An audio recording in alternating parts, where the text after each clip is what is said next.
there? Okay. 11.53. Naham vedere na tapsa, na danena na chejaya, shakya evam vido drashtum, drashtavanasi mam yatha. Cool. हरे कृष्ण माता जी। Yes, ma'am. Mata ji. नाहं वेदेन तपसा न दानेन न चेत्या शक्य एवं विधो द्रष्टुम दृष्टवानसि मां यथा। हरे कृष्ण। हरे कृष्ण Hare Krishna. माता जी। And then Mata ji. Hare ना Krishna. हम वे Madhu Mata ji and then Mitu Mata ji. Okay, Mata ji. ना हम वेदर्न तपसा न दानेन न चेष्टया शक्य एवं विदो दृष्टं दृष्टवानसि मां यथा। हरे Krishna. Hare. Yes, Mitu Mata ji. हरे कृष्ण माता जी। नाहं वेदन तपसा न दानेन चेचय शक्य एवं विधो दृष्टं दृष्टवानसि न मायता। Yes, ma'am. Mata ji. Anybody else also wants to take the service? हरे कृष्ण माता जी। Yeah, both Sujeta Mata ji and then one more was there. Sujeta Mata ji, please take the service. हरे कृष्ण माता जी। ना हम वेदन तपसा न दानेन न चेचया शक्य एवं विधो द्रष्टुम दृष्टवानसि मा यथा। हरे कृष्ण माता जी। Next, please. हरे कृष्णा दंड प्रणाम।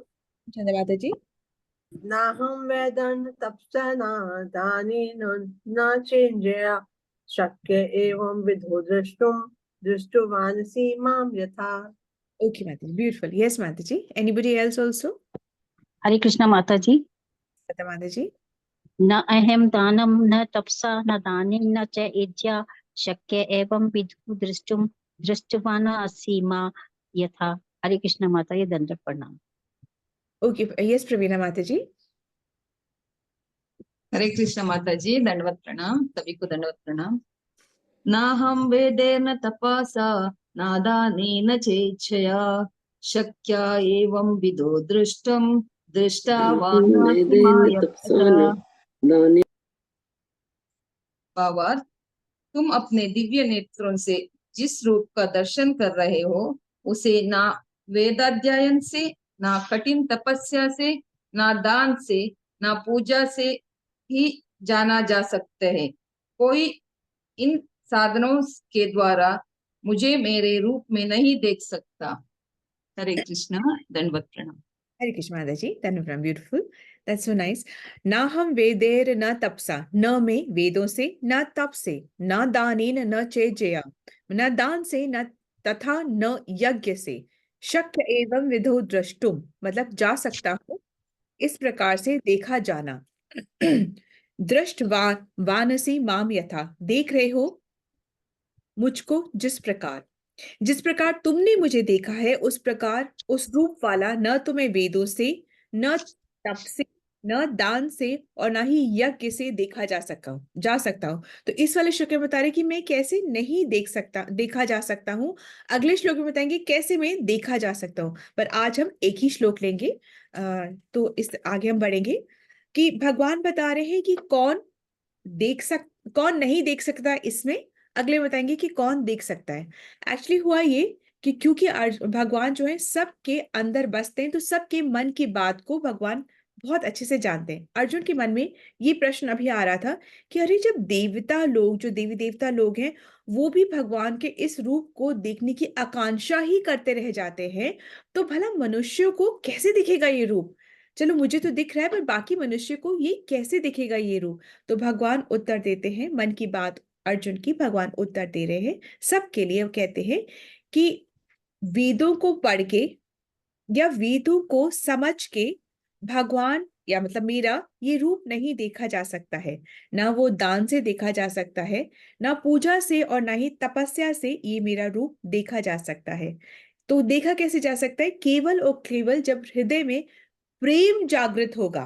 जब हृदय में प्रेम जागृत होगा तभी देखा जा सकता है। एक्चुअली जितनी भी जीवात्माएं हैं सबका भगवान से संबंध है। एक्चुअली भगवान का सबसे संबंध है, हम तो समझ नहीं पा रहे, पर भगवान का सबसे संबंध है। कैसे संबंध है? प्रेम का संबंध है। ये जो प्रेम जो है ना, ये सबके अंदर है। जो भक्ति कर रहा है उसके अंदर भी है, और जो नहीं कर रहा है उसके अंदर भी। एक्चुअली प्रेम सबके अंदर में, इस प्रेम को कोई छीन नहीं सकता। जिस प्रकार से आत्मा को कोई जला नहीं सकती, कोई डिस्ट्रॉय नहीं कर सकती, उसी प्रकार से हर जीवात्मा के अंदर, जो भक्ति कर रहा है या नहीं कर रहा है, हर जीवात्मा के अंदर में प्रेम है, जिसको कि कोई भी छीन सकता ही नहीं है। नंबर वन, भक्त जो होते हैं ना, अपने आप में बहुत दुर्लभ होते हैं। बहुत very few are actually devotees, और सिंसियर डिवोटीज तो बहुत ही ज्यादा, बहुत कम होते हैं। और भक्ति करनी कैसे है? भक्ति करनी कैसे है? जैसे मन करे वैसे कर लेंगे, आज ये पढ़ ले, आज वो पढ़ ले, आज मंदिर चले जाए, रोज मंदिर चले जाए, रोज दीपक जला ले, रोज दिया जला ले, तो क्या वो भक्ति वैसे हो जाएगी? क्या भक्ति के यही एलिमेंट्स है? भक्ति के क्या एलिमेंट्स है? भक्ति करनी कैसे है? ABC प्रेममय सेवा। सब सही है। सो भक्ति के नवदा भक्ति दी गई है शास्त्र में। नवदा नाइन स्टेप्स टू भक्ति दिया गया है। कलयुग में सबसे मोस्ट इंपॉर्टेंट है श्रवणम, सुनना, कीर्तन और स्मरणम। जो हम सुनेंगे वही हम बोलेंगे, और वही जो हम सुन बोल रहे वही हमारे हृदय में बस जाएगा। तो फर्स्ट इज श्रवणम, कीर्तनम, स्मरणम। ये वन बहुत इंपॉर्टेंट एलिमेंट है। सेकंड, जब हम भक्ति करें तो हमें उत्साह होना है, इंथुजियाज्म होना है, धैर्य होना है, पेशेंस रखना है हमें, और निष्ठा, डिटर्मिनेशन के साथ, आज भी, कल भी, उसके बाद भी, उसके नो हॉलिडे। हम लाइफ इज नॉट कि ओहो getting up without an alarm is the perfection of life. No, that is not perfection of life. आप अब तक तो हमारी सबकी बिना अलार्म के उठने की भी आदत बनी गई होगी, तो ऐसा नहीं है। हमें उत्साह हर दिन रखना है, धैर्य हर दिन रखना है, और निष्ठा हर हर टाइम रखनी है। डिटर्मिनेशन रखनी है। फिर कैसी भक्ति होनी है? निष्कपट, निरंतर। निष्कपट मतलब अपनी कोई डिजायर से भक्ति करें कि ये हमारा काम पूरा हो जाए, हम भक्ति करें। आपका हमारा ये काम पूरा कर दो, हम आपके दर्शन करने के लिए आएंगे, नहीं, उससे मतलब नहीं है। भक्ति का इससे कोई लेना देना नहीं है। भक्ति हम अपनी इच्छा करने के लिए नहीं कर रहे हैं, भक्ति हम कृष्ण की खुशी के लिए कर रहे हैं। भक्ति हम अपनी शुद्धता के लिए कर रहे हैं, जिससे हमारे अंदर जो प्रेम तो है ही, पर प्रेम निखर के कब आएगा, प्रेम सामने कब आएगा, उस प्रेम को सामने लाने के लिए हम भक्ति कर रहे हैं। जब प्रेम आ गया तो भाव बदल गया, भाव बदल गया तो भक्ति सुंदर हो गई, और सुंदर हो गई भक्ति तो भगवत धाम भी प्राप्त हो गया। तो भक्ति कैसी? निष्कपट होनी है, भक्ति निरंतर होनी है, और भक्ति अनुकूल होनी है। मतलब हमारी भक्ति के लिए, हमारी श्रद्धा बन सके, उसके लिए जो भी चीज फेवरेबल है वो चीज करनी है। जो चीज फेवरेबल नहीं है, उस चीज को, उस वस्तु को, विशेष को, उस सभा को, उस जगह को छोड़ देना है, वो नहीं करना है फिर। क्योंकि हम कह ही नहीं सकते कि अब हमारी भक्ति बहुत स्ट्रांग हो गई, अब हमें कोई कुछ कर ही नहीं सकता, माया अपना प्रभाव कर ही नहीं सकती। जहां ये सोचा वहां माया अपना प्रभाव दिखाना शुरू कर देती है, जहां ये सोचा। तो इसलिए ये सोच ही नहीं सकते कि हम बेस्ट जब हो जाएंगे, हो ही नहीं सकते हम बेस्ट। हर वक्त हमारा बस प्रयास ही रह सकता है। हम कोई स्टेज पे कभी भी ऐसे आएंगे ही नहीं कि हम सोचेंगे कि अब हमें सब आ गया, अब हम परफेक्ट हो गए। परफेक्शन आएगी ही नहीं, कभी भी नहीं आएगी। बस हमें प्रयास में और बढ़ते जाना है, और गिल्ट में रहते ही रहते हैं हम, और यही तरीका है आगे प्रयास में बढ़ने का। जब हमें पता चल गया कि हम परफेक्ट हैं तो हम प्रयास ही नहीं करेंगे, ठीक है? तो और फिर अभिमान आ जाएगा। अभिमान आया, और अगला स्टेप क्या है? फॉल है। घमंड के बाद अगला स्टेप फॉल है, गिरते हैं ही है। तो इसलिए, और सेकंड क्या है? अप्रतिहता की और अहेतु की। अप्रतिहता मतलब कि बिना रुके, और अहेतु की बिना किसी डिजायर के। ये हमारी भक्ति हमारी चलनी चाहिए, तब हमारा कल्याण हो। तब क्या होता है? तब प्रेम उत्पन्न होता है, और तभी भक्ति हो पाती है। प्रेम तो है ही अंदर, पर वो निखरती है भक्ति से, ये बात है। महाप्रभु चैतन्य महाप्रभु की लीला में, भाई कृष्ण ने भी लीला करी, राम ने अपना करा, और कृष्ण ने अपना करा। और जब महाप्रभु की जो लीला जब हो रही थी, जब अभी कुछ 500 साल पहले जब महाप्रभु की लीला हो रही थी, तो एक ही बहुत ही दिग्विजय पंडित, उनका नाम केशव कश्मीरी, वो कश्मीर के पंडित, और उन्होंने सरस्वती देवी की इतनी उपासना कर रखी थी कि सरस्वती देवी का वरदान था उन पे। सरस्वती देवी उनके जीवा पे विराजती थी और उनको स्वप्न में उनको काफी कुछ बताया भी करती थी। उनको कोई पराजित कर ही नहीं सकता था, क्योंकि उनको सरस्वती देवी का वरदान था। इसका उनको अहंकार भी था। किसको? ये जो केशव कश्मीरी जो पंडित थे, उनको अहंकार भी था। तो वो ऐसे करते थे कि वो घूमते रहते थे और घूमते घूमते लोगों को चैलेंज करते रहते थे कि तुम मुझसे जीत के दिखाओ। और फिर वो एक्चुअली वो किसी से हारते ही नहीं थे, तो वो जीतते जाते थे, आगे बढ़ते जाते थे और जीतते जाते थे और आगे बढ़ते जाते थे। इसका उनको थोड़ा सा घमंड और अभिमान भी हो गया था। घूमते घूमते वो कहाँ पहुंचे? वो नवदीप धाम पहुंचे, नवदीप पहुंचे। जैसे कि नालंदा या अब आजकल के में IIM अहमदाबाद, IIT, ये सब जो बहुत ज्यादा विख्यात है अपनी शिक्षा के लिए, उसी तरीके से नवदीप था उस वक्त पे अपनी शिक्षा के लिए। तो वो वहां पे पहुंचे, वहां पे पहुंचे तो उन्होंने चैलेंज किया कि है कोई जो मुझसे आके मेरे से डिबेट करे और फॉर जीतना चाहेगा मुझसे।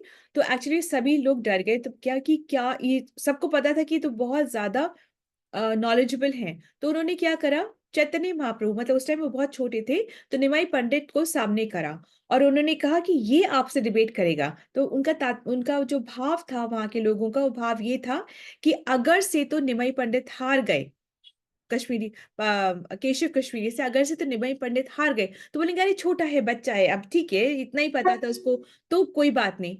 और अगर से तो जीत गए तो फिर ये हो जाएगा, देखो तुम इससे भी तो तुम हार गए, तो फिर तो तुम्हारी क्या घमंड होना चाहिए तुमको। तो ये भाव था, ठीक है, क्योंकि वो दंडित भी करते थे, वो अपना दास बना लेते थे जागर जो भी हारता था उससे।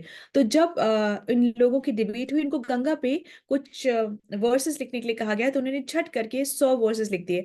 और निमाई पंडित ने क्या करा, उन्होंने हर वर्स के अंदर 5 खूबियां भी ढूंढी और 5 गलतियां भी ढूंढी। इस तरीके से वो करते गए।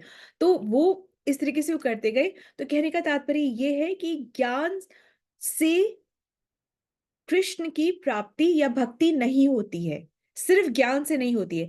हाँ, ज्ञान के आधार पे जब भक्ति करते हैं तब दीनता आती है, तब सेवा भाव आता है, तब ह्यूमिलिटी आती है, विनम्रता आती है। और इस क्वालिटी से जब भक्ति करते तो हम आगे बढ़ते, तो कृष्ण की प्राप्ति हो जाती है। सेकंड क्या बोला? तप से, तपस्या, सिर्फ तपस्या करने से कृष्ण की प्राप्ति नहीं होती। तो नवदीप धाम में ही एक ब्राह्मण रहते थे और वो अपने बहुत तप के बल में अपने जीवन का यापन करते थे, सिर्फ दूध पी के रहा करते थे। इतना उनको अपना तप का उसी से बल था और उसी का उनको अभिमान भी था। उन्होंने सुना हुआ था नवदीप धाम में श्रीवास, बोलते ना, जय श्री कृष्ण चैतन्य प्रभु नित्यानंद श्री अद्वैत गदाधर श्रीवास आदि गौर भक्त। तो जो श्रीवास बोला है ना, ये फिफ्थ पंच तत्व में, ये फिफ्थ है। तो जो श्रीवास के आंगन में, ये नारद मुनि का अवतार है, ठीक है।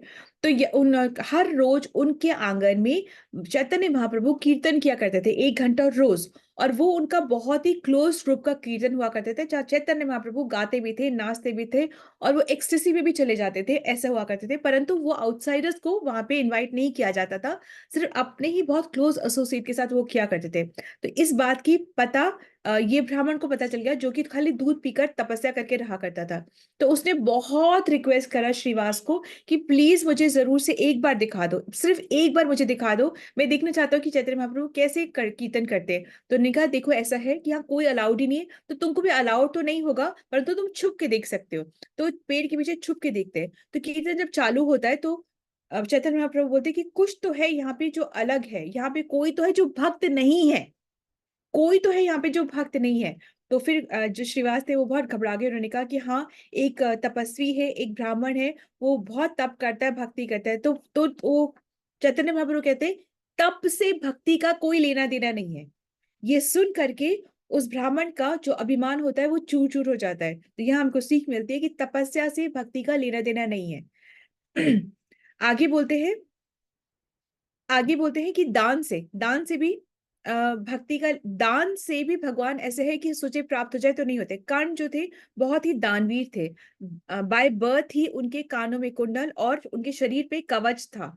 और जब इंद्र ने सूर्य पूजा के बाद इंद्र ने उनसे मांगा कि तुम मुझे अपना कवच और कुंडल दे दो, तो उन्होंने काट करके वो कवच और कुंडल, that was like a part of his organ, तो आसान नहीं था कि ये खोल करके दे दिया और कवच खोल, उनको अपने शरीर से काट करके देना पड़ा। तो वो इतने दानवीर थे कि सूर्य पूजा के उपरांत कोई भी उनसे कुछ भी मांगा करता था तो वो उसको दे दिया करते थे, बिना कुछ सोचे समझे दे दिया, इतने दानवीर थे। परंतु फिर इस दान से भी कृष्ण को प्रसन्न नहीं कर पाए, वो इतने दानवीर होने के बावजूद भी वो कृष्ण को प्रसन्न नहीं कर पाए। अब कह रहे यज्ञ से भी कृष्ण की प्राप्ति ऐसे नहीं होती है। एक राजा थे कांचीपुरम के, उनका नाम था चोल राजा, ठीक है। तो वो यज्ञ में बहुत उनको महारत हासिल थी, वो यज्ञ कराया भी करते थे और उन्होंने यज्ञ करने में दीक्षा भी ली हुई थी, तो यज्ञ कराया करते थे वो।